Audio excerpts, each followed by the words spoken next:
चलिए बच्चों, अब चैप्टर नंबर 6 रिवाइज करने जा रहे हैं। बच्चों, हमारे चैप्टर नंबर 6 में सिर्फ नेशनल इनकम के बारे में बात की गई है।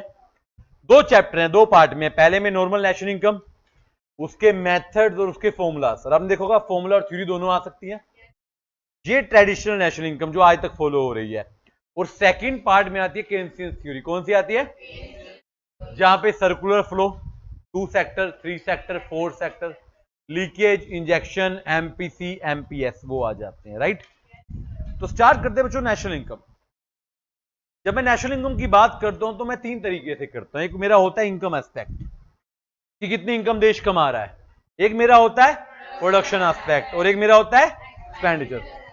और इंटरेस्टिंग बात है, इन तीनों के लिए हमारे पास अलग अलग मेथड्स हैं। इनकम एस्पेक्ट में मैं इनकम मेथड लगाता हूं, प्रोडक्शन में मैं वैल्यू एडेड, और एक्सपेंडिचर में मैं। इसके फॉर्मूला देखेंगे अभी हम थोड़ी देर में मेथड्स के। पहले मैं बेसिक फॉर्मूला शुरू करवाता हूं। मैंने कहा था जब भी हम ना इनकम को बेसिक तरीके से उठाएंगे ना, हम जीडीपी लेंगे। क्या लेंगे? जीडीपी। आज भी हमारे देश में लोग ये नहीं पूछते हमारी नेशनल इनकम क्या है, वो पूछते हैं जीडीपी कितनी है, ग्रोथ डोमेस्टिक प्रोडक्ट। बेसिकली अगर मैं अपने देश में प्रोडक्शन का सम टोटल कर दूं या वैल्यू एडिशन का सम टोटल कर दूं, क्या बन जाता है वो? GDP. GDP is equal to summation of value addition, VA. यानी कि वैल्यू एडिशन का फॉर्मूला होता है value of output minus value of intermediate goods. और आउटपुट को मैं बोलता हूं sale plus change in stock. तो एक बड़ा पूरा सा फॉर्मूला आ गया। GDP is equal to sale plus change in stock minus in all sectors. आप देखेंगे जब ये मेथड पूरा जाएगा, 3 सेक्टर होते हैं, primary, secondary and tertiary. Right, तीनों में आएगा, समीशन लगा हुआ है आगे। और एक बात ध्यान रखना, हम ज्यादातर क्वेश्चन जीडीपी एंड एमपी से निकालने की कोशिश करेंगे, but depending on the data. अब डेटा के लिए मैं 3 बातें आपसे करूंगा। मैंने कहा fundamentally there are only 3 rules, growth net, MP FC, national domestic. तो पहला फॉर्मूला है, सारे फॉर्मूले आपको ध्यान हो, हमने जब क्लास में ये टॉपिक किया था यहीं से निकाले थे। Growth is equal to net plus, growth is equal to net plus, या net is equal to growth minus depreciation को हम कंजप्शन ऑफ फिक्स्ड असेट्स भी कहते हैं। National is equal to domestic plus NFIA. NFI का मतलब net factor income from, देखो net का मतलब है जो इनकम आपने दी और जो आई उसका डिफरेंस, और फैक्टर इनकम होती है हमारी rent, wages, salary, interest, profit etcetera. और डोमेस्टिक का मतलब हो गया नेशनल माइनस। कई बार ना आपको ना एग्जाम में फ्रॉम एब्रोड और टू एब्रोड भी दी होती है, उसको माइनस कर देते हैं, फ्रॉम में से टू माइनस करते हैं, नेट इनकम निकालनी। नेट क्या निकालनी है? Income. Then come FC and MP. FC मतलब फैक्टर कॉस्ट, जो आपका कॉस्ट का प्राइस है। एमपी मतलब जिस प्राइस में मार्केट में दिया जा रहा है। और एफसी और एमपी का फर्क होता है FC is equal to MP minus NIT. NIT मतलब indirect taxes, taxes minus. Right.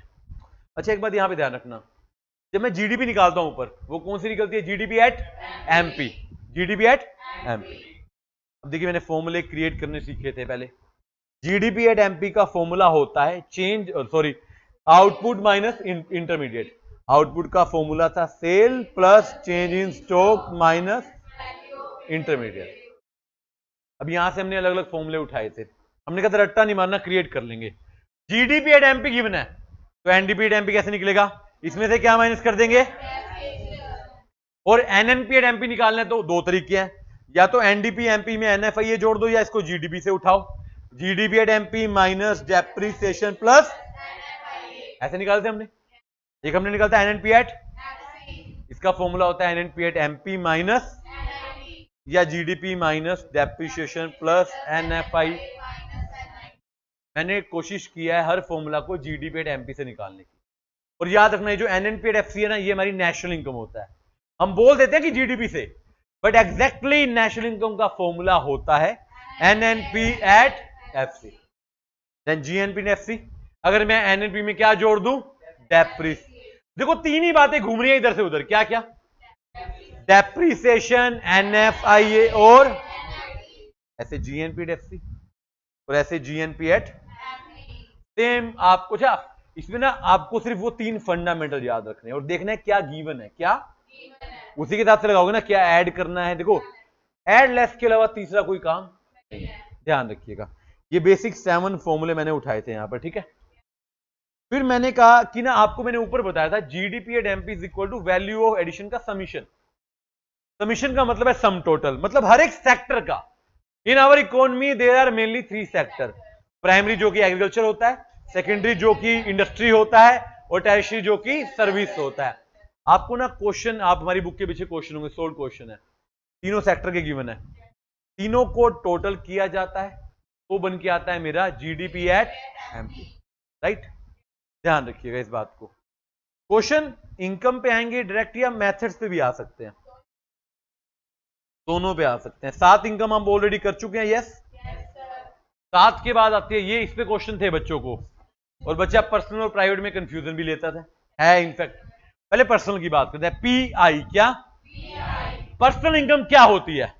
आपने जो निकाली नेशनल इनकम, क्या निकाली, उसमें आप इनकम रिसीव्ड नॉट अर्न, जो बाहर से इनकम आई आपको मिल गई बट आपने कमाई नहीं। For example transfer payment, scholarship, pension. बच्चों पेंशन बाहर से आई या स्कॉलरशिप आई, आपने कमाई नहीं है ना बट आपको मिली है, तो उसको ऐड कर देंगे, समझ रहे बात को। इन शॉर्ट जो पैसा मिला है ऐड कर दो, क्या कर दो, माइनस कर दो जो अर्न नहीं हुआ, अर्न हुआ है मिला नहीं। मान लो रिजर्व एंड सरप्लस है, कंपनी ने कहा आपको डिविडेंड देंगे, दिया नहीं, तो मिला है क्या, उसको माइनस करो। इन शॉर्ट जो एक्चुअल में मिला है, सुनना ध्यान से, जो एक्चुअल में वो पर्सनल इनकम है, वो क्या है, जो मिला है। अकाउंटिंग कंसेप्ट में बोले तो इनकम रिसीव हुई है चाहे अर्न नहीं हुई, और माइनस करूंगा जो इनकम रिसीव, जो अर्न हुई है। देखो रिसीव मैटर करता है अल्टीमेटली, इसका शॉर्टकट क्या है, आपने रिसीट देखनी है, क्या देखनी है, जो पैसा मिला है, लिख लो लिखना चाहो तो, जो पैसा मिला है। इसका आसान सा बच्चों को ना कंफ्यूजन से एक छोटा फॉर्मूला था, डेटा इस फॉर्म में होता है, NI minus undistributed profit minus, यहां पे कॉर्पोरेट टैक्स जनरली हम नहीं लेंगे, और net payment made by household plus transfer payment made to household. वैसे मैं पर्सनली सजेस्ट करूंगा इस फॉर्मूले को उठाएं, रिसीव्ड अनरिसीव्ड, वो कंफ्यूजन नहीं करेगा। फिर आती है बच्चे डिस्पोजेबल इनकम, कौन सी, डिस्पोजेबल इनकम पर्सनल इनकम का वो पोर्शन जो इन हैंड आया, कहां आया, अगर मैं अपनी पर्सनल इनकम में से इनकम टैक्स माइनस कर दूं या नॉन टैक्स पेमेंट भी माइनस कर दूं, मतलब जो मिला मुझे, जो मिला, मैंने साल के 20 लाख कमाए, सरकार ने 2 लाख का टैक्स ले लिया, मेरे को नेट कितना बचा, 18 लाख में से कोई स्कीम थी गवर्नमेंट की, मैंने उसमें 50,000 दे दी, मेरे को कितना मिला, मेरे हाथ में कितना पैसा आया, तो डी आई है, वो क्या है, डिस्पोजेबल इनकम। प्राइवेट क्या होती है, देखिए प्राइवेट इनकम प्राइवेट सेक्टर की इनकम होती है, जो फैक्टर इनकम आपकी प्राइवेट सेक्टर की है, ये क्या कर दिया, जो फैक्टर इनकम प्राइवेट सेक्टर की है उसमें फॉरेन की इनकम जोड़ दो, नेशनल डेट का इंटरेस्ट जोड़ दो, करंट ट्रांसफर गवर्नमेंट से मिले या अदर ट्रांसफर जो रेस्ट ऑफ वर्ल्ड से मिले, उसको जोड़ दो, बन जाती है प्राइवेट। अब नेक्स्ट प्रश्न आता है यहां पे, जिसका जवाब मैंने दिया है बहुत बारी, बच्चा ना डेटा देख के प्राइवेट और पर्सनल में कंफ्यूजन ले लेता है, तो what is the exact difference between private and personal. Personal में व्यक्ति की आती है, प्राइवेट में प्राइवेट सेक्टर की आती है, उसमें रिजर्व एंड सरप्लस जुड़े होते हैं प्राइवेट इनकम में, पर्सनल में सिर्फ रिसीट आती है, जो मिला है। प्राइवेट तो अपने रिजर्व सरप्लस को भी काउंट करेगा ना, जो बैलेंस शीट में डिविडेंड नहीं बांटा गया, रिजर्व में खड़ा है, वो भी तो है, बट प्रॉफिट एंड लॉस का पार्ट है वो, पर्सनल का नहीं है वो। पर्सनल में क्या आएगा, जो इन हैंड, समझ रहे बात को। पर कैपिटा इनकम बच्चों, जीडीपी एट, वैसे ना कई बार ना 1-2 क्वेश्चन हमने देखे थे, पर कैपिटा इनकम मुझे ना पर कैपिटा एनएनपी पूछ लेते हैं, पर कैपिटा एनडीपी पूछ लेते हैं, जो भी पर कैपिटा ना उसको पॉपुलेशन से डिवाइड कर दो, किससे डिवाइड कर दो, अगर खाली है पर कैपिटा इनकम तो उसको जीडीपी से करेंगे, किससे करेंगे, पर कैपिटा का मतलब होता है पर पर्सन। देन ये दोनों इकट्ठे पढ़ाऊंगा मैं, nominal GDP, real GDP.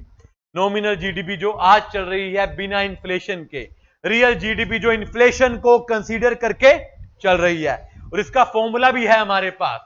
Normal GDP को, नॉमिनल जीडीपी को अगर मैं बेस ईयर के इंडेक्स से मल्टीप्लाई कर दूं, डिवाइड बाय करंट ईयर का इंडेक्स कर दूं, तो वो क्या बन जाएगी, रियल जीडीपी। सुनिएगा ध्यान से, real GDP is equal to nominal GDP into base year index divide by, ये सेम फॉर्मूला आपको आपके स्टैटिस्टिक्स में इंडेक्स नंबर में कराया जाता है। जीडीपी डिफ्लेटर में क्वेश्चन दिखे थे। जीडीपी डिफ्लेटर होता है वैल्यू को डिफ्लेट करना, मतलब कि नॉमिनल और रियल का रेशियो, नॉमिनल और रियल का सिंपल सा फॉर्मूला था नॉमिनल जीडीपी डिवाइड बाय 200। ये क्वेश्चन किए थे आपने, याद है?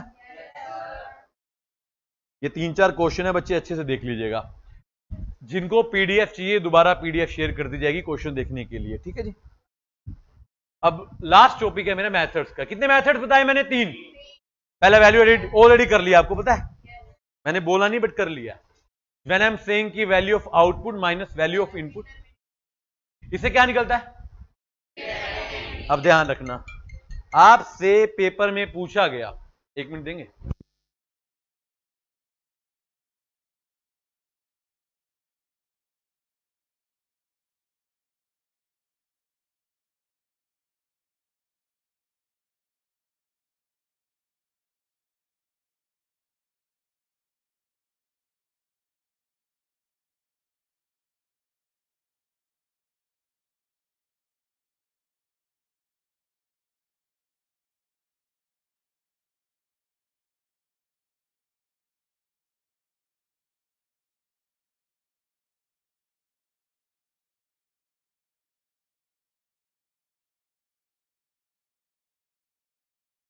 क्या निकलती है इससे?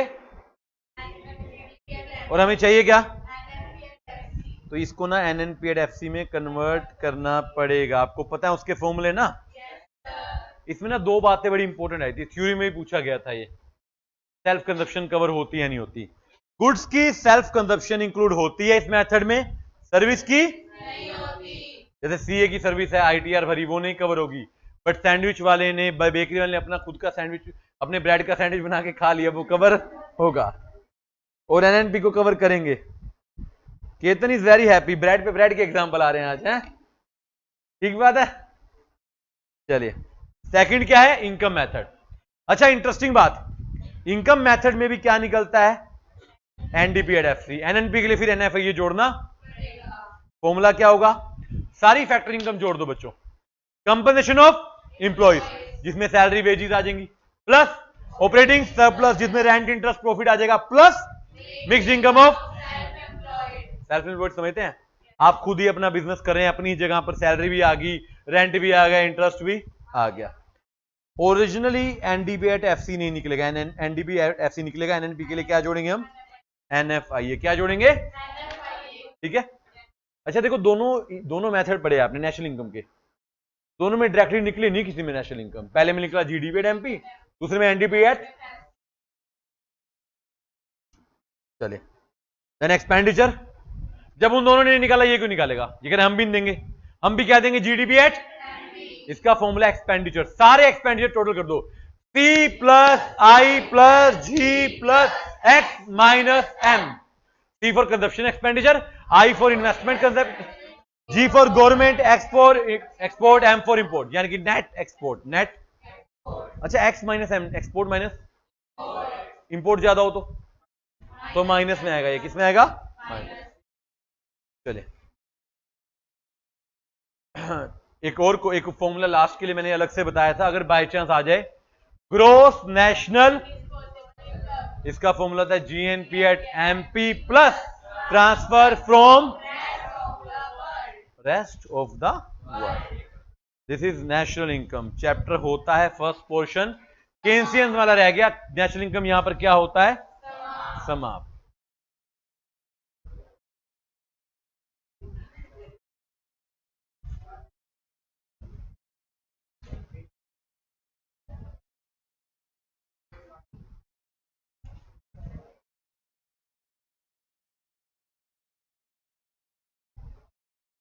जिन्होंने नहीं लिखा लिख लीजिए एक बार ये पॉइंट जल्दी से।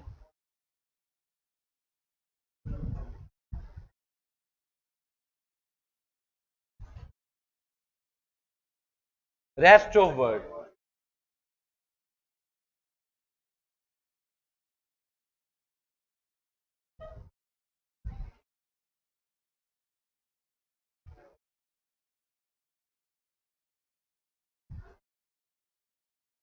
चलिए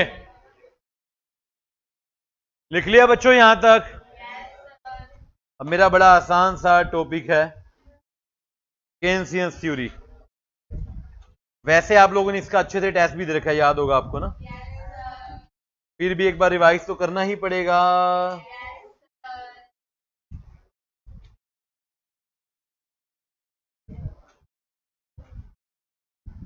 देखिए केन्सियन थ्योरी आपके ना मैक्रो का सबसे इंपॉर्टेंट पार्ट है।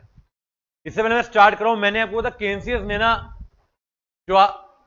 केन्सियस ने 3 तरह की इकोनॉमी निकाली, 2 सेक्टर, 3 सेक्टर, 4। वो कहता है 2 सेक्टर में 2 लोग हैं, हाउस होल्ड और प्रोड्यूसर।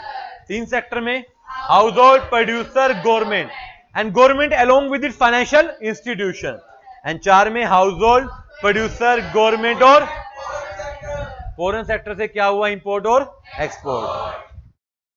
ये देखिए ऐसे डायग्राम हमने हर सेक्टर में बनाने की कोशिश की थी, याद है आपको? 2 और 3 में ये डायग्राम आपकी बुक में भी है।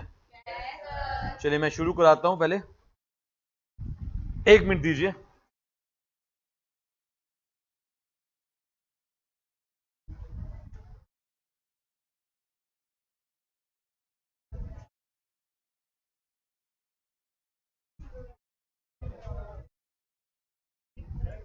हाँ जी बेटे।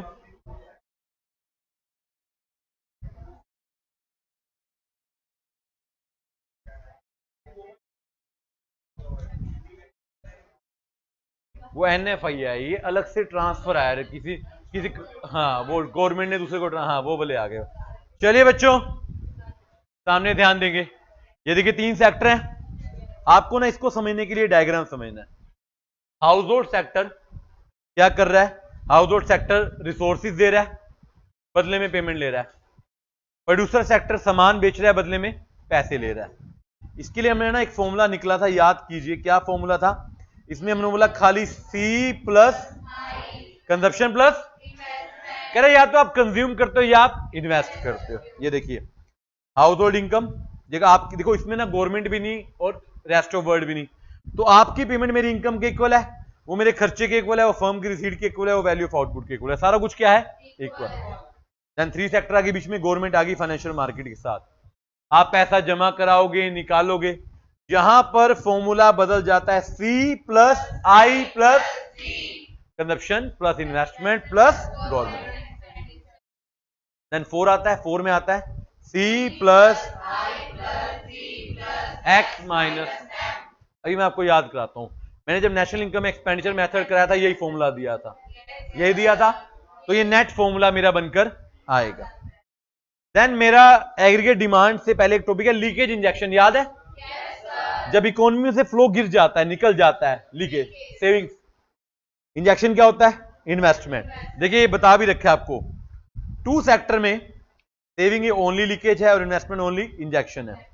3 सेक्टर में सेविंग और टैक्स दोनों लीकेज है, सरकार आ गई ना, और गवर्नमेंट परचेज क्या है? इंजेक्शन। 4 सेक्टर में सेविंग, टैक्स, इंपोर्ट, ये 3 इंजेक्शन, 3 लीकेज है, इन्वेस्टमेंट, परचेज, एक्सपोर्ट, ये 3 इंजेक्शन है। समझ रहे बात को? और एक में फॉर्मूला आता है saving plus taxes plus import is equal to, या मैं बोलूं leakage is equal to injection, leakage is equal to, ये मेरा इक्विलिब्रियम होता है। ये मेरा क्या होता है? इक्विलिब्रियम। देखिए एक बारी, अब 2-4 ना बड़े अच्छे अच्छे टॉपिक है, aggregate demand, saving function, MPC, MPS, और चैप्टर क्या हो जाएगा? नहीं, मल्टीप्लायर भी है, कैसे भूल गए? एग्रीगेट डिमांड, देखिए एग्रीगेट डिमांड के 2 पार्ट है, ये ना 2 सेक्टर से उठा है। 2 सेक्टर में कहता है C प्लस, कह रहे या तो आप कंज्यूमर गुड्स करोगे या आप इन्वेस्टमेंट गुड्स। कंज्यूमर गुड्स में हाउस होल्ड आएंगे, इन्वेस्टमेंट में फर्म्स आएंगी, मशीनें, टूल्स खरीद लिए। एक होती है एक्स एंटे और एक होता है एक्स पोस्ट। एक्स एंटे होता है प्लान्ड और एक्स पोस्ट होता है, इस चैप्टर में हम कौन सा करते हैं? या actual? Planned. Consumption function, consumption is a function of income. बच्चों जितनी ज्यादा आपकी इनकम होगी उतनी ज्यादा कंजप्शन होगी। कह रहा है consumption function is the relation between consumption and income. ये देखिए याद है आपको, C is equal to A plus B Y, alpha plus beta Y. अल्फा मेरी थी ऑटोनोमस कंजप्शन और बीटा बाकी वाली कंजप्शन। ये देखिए ऑटोनोमस और इंड्यूस्ड। ऑटोनोमस को A बोलते हैं जीरो लेवल पे। देखो बच्चे, किसी की इनकम नहीं होगी तो भी खाना तो खाएगा या नहीं खाएगा? राइट। और टोटल में क्या होगा, इंड्यूस्ड में क्या आएगा, अगर टोटल में से ऑटोनोमस माइनस कर दो बाकी क्या होगी, अपनी बेसिक आवश्यकताएं पूरी करने के बाद आप उतनी कंजप्शन करते हो जितनी जरूरी होती है। तो total consumption is equal to autonomous plus, diagrammatically भी इसको आप देखोगे, देखो ये वाई एक्सिस से शुरू होता है।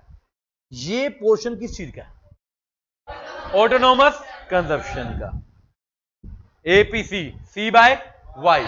इनकम का कितना हिस्सा आप कंज्यूम करते हैं, लेट्स से 10,000 में से 8,000 आप कंज्यूम करते हो, तो आपकी एपीसी क्या होगी 0.8 या 80% या 80। और इसको याद है बताए थे, इस can be greater than 1, equal to 1, less than 0 नहीं होगी, क्यों, ऑटोनोमस एमपीसी मार्जिनल, मार्जिनल खाली माइक्रो में नहीं आता, मैक्रो में भी आता है, delta C by delta Y, और it is always greater than 0 और लेस देन 1। ये फॉर्मूला इसका देखिए। देन सेविंग फंक्शन, सेविंग भी इनकम का फंक्शन है। बच्चों देखो, आप कंज्यूम करके या तो इन्वेस्ट करते हो तो या करते हो सेव। तो इसका फॉर्मूला एपीएस का एस बाय वाई और एमपीएस का delta S by delta Y, ध्यान रखिएगा इस बात को। और एक और फॉर्मूला है, क्वेश्चन में यूज हुआ था ये, MPS equal to 1 minus B. 1 minus B का मतलब क्या है, एमपीसी, बताऊंगा अभी, एमपीसी। एपीएस और एपीसी का फॉर्मूला क्या होता है रिलेशन में, 1, APC plus APS is equal to, and same for MPC and MPS plus MPC is equal to 1। इसको सोल्व करके दिखाया था मैंने आपको, याद कीजिए।